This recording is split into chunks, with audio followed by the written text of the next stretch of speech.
Tahukah kamu, telur paling besar adalah telur burung unta, sedangkan telur paling kecil adalah telur ikan.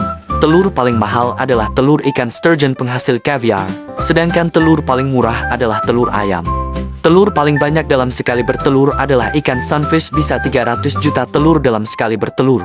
Sedangkan telur paling sedikit dalam sekali bertelur adalah burung kakapo, hanya 1-2 butir saja dan hanya bertelur 2-4 tahun sekali. Ikuti kalau mau tahu fakta lainnya.